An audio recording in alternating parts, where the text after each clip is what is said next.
Chapter 11. Don't try to saw sawdust. As I write this sentence, I can look out of my window and see some dinosaur tracks in my garden. Dinosaur tracks embedded in shale and stone. I purchased those dinosaur tracks from the Peabody Museum of Yale University, and I have a letter from the curator of the Peabody Museum saying that those tracks were made 180 million years ago. Even a Mongolian idiot wouldn't dream of trying to go back 180 million years to change those tracks. Yet that would not be any more foolish than worrying because we can't go back and change what happened 180 seconds ago, and a lot of us are doing just that. To be sure, we may do something to modify the effects of what happened 180 seconds ago, but we can't possibly change the event that occurred then. There is only one way on God's green footstool that the past can be constructive, and that is by calmly analyzing our past mistakes and profiting by them, and forgetting them. I know that is true, but have I always had the courage and sense to do it? To answer that question, let me tell you about a fantastic experience I had years ago. I let more than $300,000 slip through my fingers without making a penny's profit. It happened like this. I launched a large-scale enterprise in adult education, opened branches in various cities, and spent money lavishly in overhead and advertising. I was so busy with teaching that I had neither the time nor the desire to look after finances. I was too naive to realize that I needed an astute business manager to watch expenses. Finally, after about a year, I discovered a sobering and shocking truth.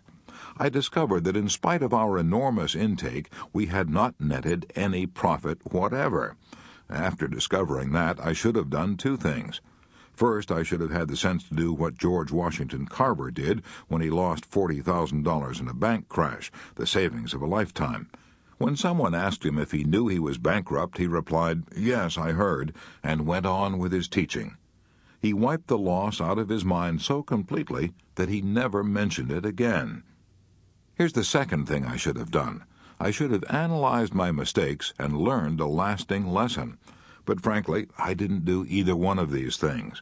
Instead, I went into a tailspin of worry. For months I was in a daze. I lost sleep and I lost weight. Instead of learning a lesson from this enormous mistake, I went right ahead and did the same thing again on a smaller scale.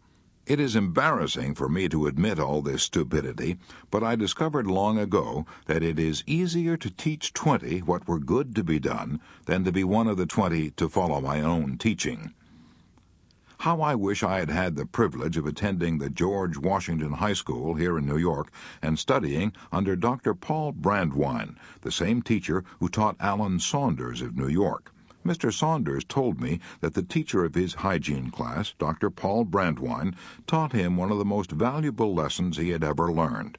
"I was only in my teens," said Alan Saunders as he told me the story, "but I was a worrier even then. I used to stew and fret about the mistakes I had made. If I turned in an examination paper, I used to lie awake and chew my fingernails for fear I hadn't passed. I was always living over the things I had done and wishing I had done them differently, thinking over the things I had said and wishing I'd said them better. Then one morning, our class filed into the science laboratory, and there was the teacher, Dr. Paul Brandwein, with a bottle prominently displayed on the edge of the desk. We all sat down, staring at the milk and wondering what it had to do with the hygiene course he was teaching. Then, all of a sudden, Dr. Paul Brandwein stood up, swept the bottle of milk with a crash into the sink, and shouted, "Don't cry over spilt milk." He then made us all come to the sink and look at the wreckage. "Take a good look," he told us, "because I want you to remember this lesson the rest of your lives. That milk is gone. You can see it down the drain, and all the fussing and hair-pulling in the world won't bring back a drop of it. With a little thought and prevention, that milk might have been saved, but it's too late now. All we can do is write it off, forget it, and go on to the next thing." That one little demonstration, Alan Saunders told me, stuck with me long after I'd forgotten my solid geometry and Latin. In fact, it taught me more about practical living than anything else in my 4 years of high school. It taught me to keep from spilling milk if I could, but to forget it completely once it was spilled and had gone down the drain. Some readers are going to snort at the idea of making so much over a hackneyed proverb like "don't cry over spilt milk." I know it's trite, commonplace, and a platitude. I know you've heard it 1,000 times, but I also know that these hackneyed proverbs contain the very essence of the distilled wisdom of all ages. They have come out of the fiery experience of the human race and have been handed down through countless generations. If you were to read everything that has ever been written about worry by the greatest scholars of all time, you would never read anything more basic or more profound than such hackneyed proverbs as "don't cross your bridges till you come to them" and "don't cry over spilt milk." If we only applied those two proverbs instead of snorting at them, we wouldn't need this book at all. In fact, if we applied most of the old proverbs, we would lead almost perfect lives. However, knowledge isn't power until it's applied, and the purpose of this book is not to tell you something new. The purpose of this book is to remind you of what you already know, and to kick you in the shins and inspire you to do something about applying it. I have always admired a man like the late Fred Fuller Shedd, who had a gift for stating an old truth in a new and picturesque way. While editor of the Philadelphia Bulletin and addressing a college graduating class, he asked, "How many of you have ever sawed wood? Let's see your hands." Most of them had. Then he inquired, "How many of you have ever sawed sawdust?" No hands went up. "Of course you can't saw sawdust," Mr. Shedd exclaimed. "It's already sawed, and it's the same with the past. When you start worrying about things that are over and done with, you're merely trying to saw sawdust." When Connie Mack, the grand old man of baseball, was 81 years old, I asked him if he had ever worried over games that were lost. "Oh, yes, I used to," Connie Mack told me, "but I got over that foolishness long years ago. I found out it didn't get me anywhere at all. You can't grind any grain," he said, "with water that has already gone down the creek." No, you can't grind any grain, and you can't saw any logs with water that has already gone down the creek. But you can saw wrinkles in your face and ulcers in your stomach. I had dinner with Jack Dempsey one Thanksgiving, and he told me over the turkey and cranberry sauce about the fight in which he lost the heavyweight championship to Tunney. Naturally, it was a blow to his ego. "In the midst of that fight," he told me, "I suddenly realized I had become an old man. At the end of the 10th round I was still on my feet, but that was about all. My face was puffed and cut, and my eyes were nearly closed.